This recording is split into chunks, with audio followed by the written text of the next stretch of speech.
Yeah, we shot a real erupting volcano in this movie. What? Yeah, we went to Iceland. Just lucky, you know. And shot a volcano.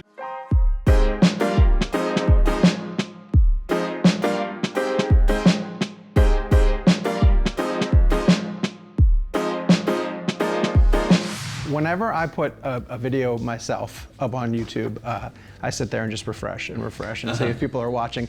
You guys dropped your trailer today. Do you do anything like that at all? I mean, we haven't had a chance to because we've been doing all these interviews. Yeah. But How's it doing? Yeah. I don't know, honestly. I've been talking to you guys. I've been refreshing it over and over again. yeah. No, I mean, it seems to be very generally positive based on the moments that I get to look at it, and that's really cool. Yeah. And just as gratifying was seeing the fans in the Hall H respond to it with great enthusiasm, and we were so psyched to Tell me see about that energy, because honestly, people going into this movie didn't really know what it was going to be. Right. Yeah.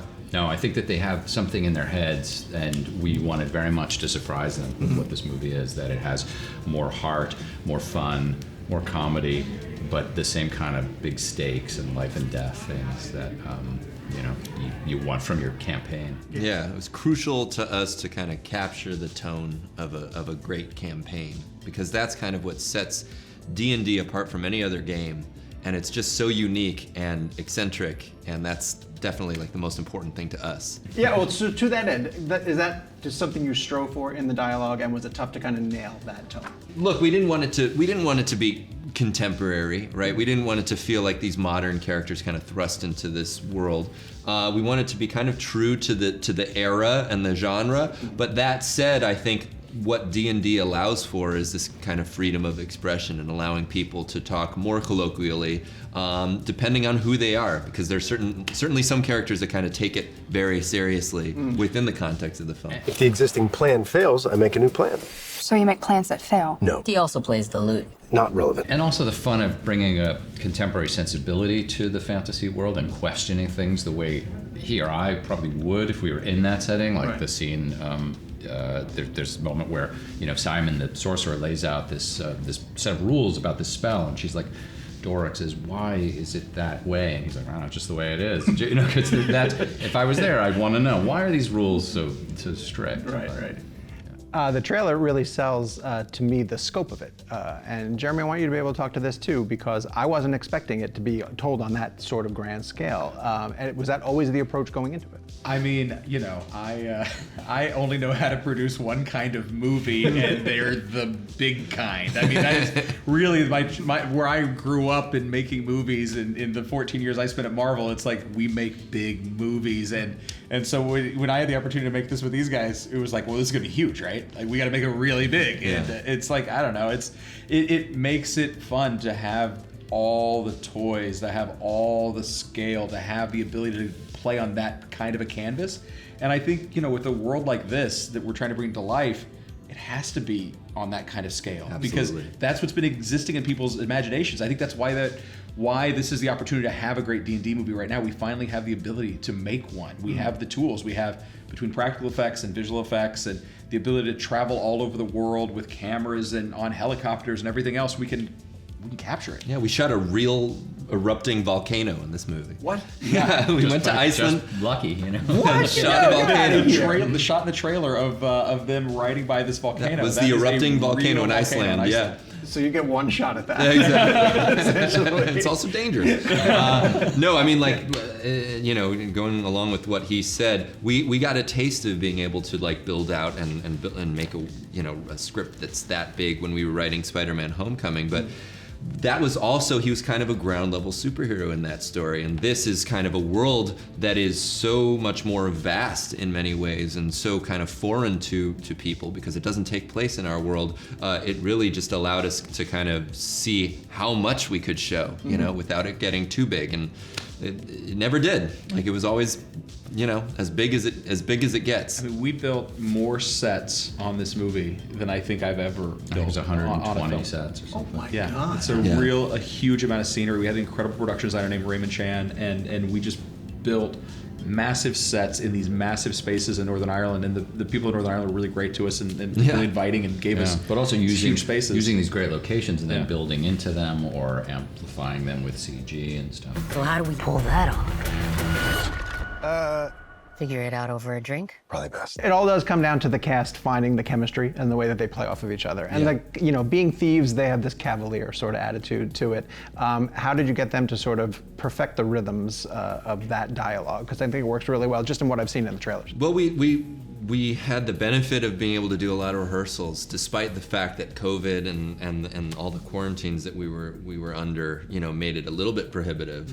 As much as we could, we wanted to capture that rhythm and chemistry with them, and the scenes that had a lot of dialogue that incorporated all of our characters. We made sure to rehearse. In one case, we actually went to the location so they got familiar with their surroundings, had them rehearse it, and then we shot there the next day. Because it's really important to us that they have that kind of rhythm. There's a real musicality, I think, to the dialogue, and it's important that the actors kind of know how to do it. Yeah, for sure. And Jonathan, you're talking about tears at the test screenings. Where's the emotion coming from? Well, I can't say. Oh, come on. But there's some pretty big events that happen that people are feeling really invested, and it's getting the response we were hoping for. Yeah, I mean, it chalks up to basically caring about the characters, though. Regardless of what happens to them, I think the fact that we had them kind of on the hook when by the end of the movie, where they're so invested that it really does, it matters a lot that you deeply care about your characters.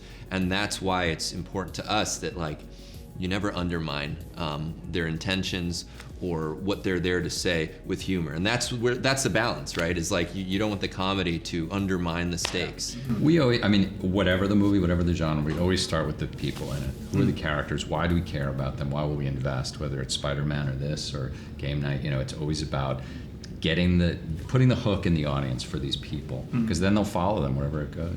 And all of your cast have involvement in major franchises.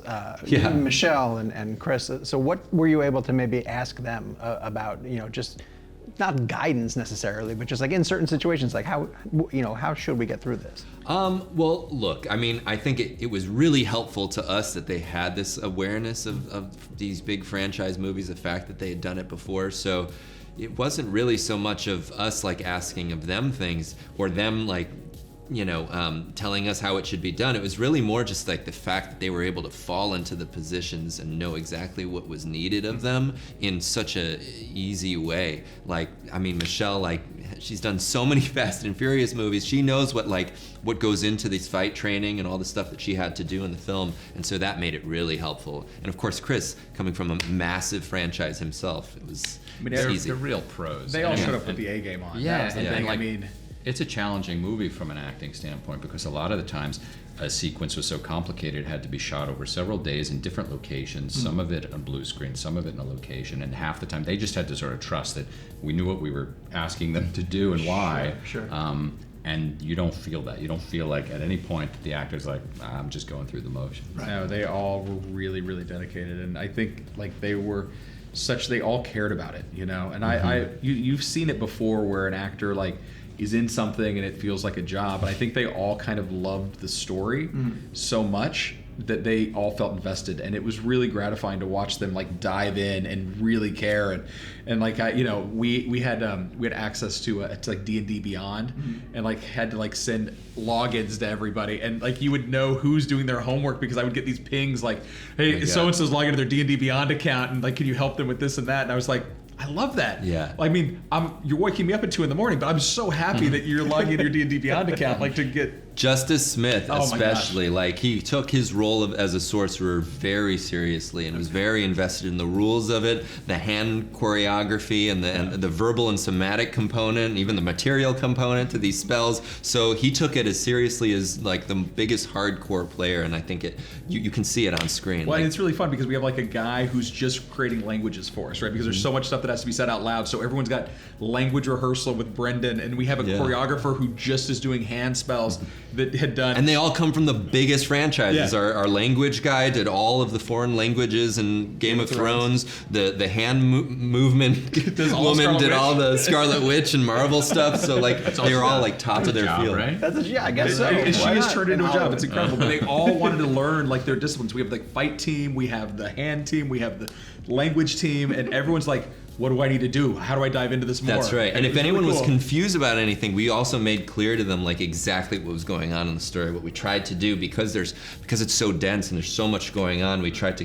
continue to talk them through and make sure that they understand exactly what is happening, especially when sometimes it's confusing and done out of order. That's really funny. I heard today while researching that the 4 main personalities from D&D are like based on the Golden Girls. We What just is heard that that? I too, don't by know the where way. that We didn't comes even from. know this. Okay, I've never heard this before either, so I wasn't sure if you guys doing your heavy research for it. I watched every episode of Golden Girls. Good. I love the Gold Girls. Yeah.